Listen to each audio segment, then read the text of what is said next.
Christians, Paul is talking to Timothy, and he addresses how he deals with these two guys, Hymenaeus and Alexander.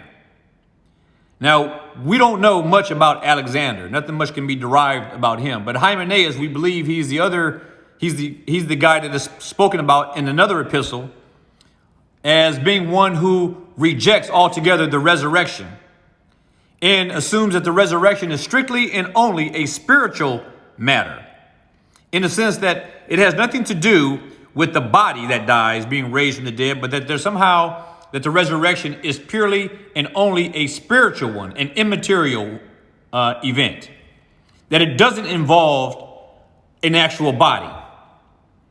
So what Paul is saying here when he says that he is turning over these two guys to Satan so that they be taught not to blaspheme, it doesn't mean that he's turning them into hell.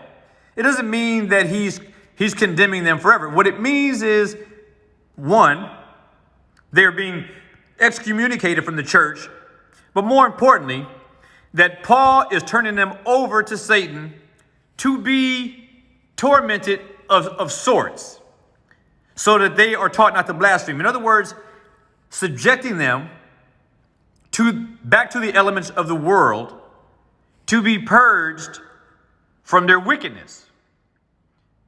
The hope that Paul has here is that these men will learn by experience, not to desecrate the sacred things, nor to use their influence to circumvent or undermine the faith of other believers.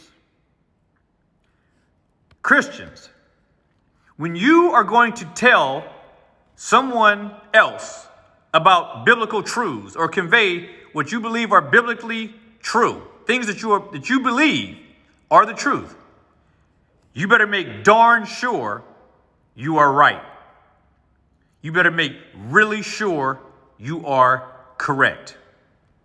Because otherwise, you have the potential to lead others to undermine, circumvent the truth of the gospel, and you cause these other souls to stumble.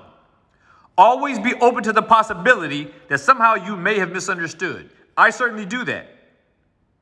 So we need to be as precise as possible when it comes to communicating God's word. Otherwise, we too can be turned over to Satan for the destruction of the flesh. Be provoked, be persuaded.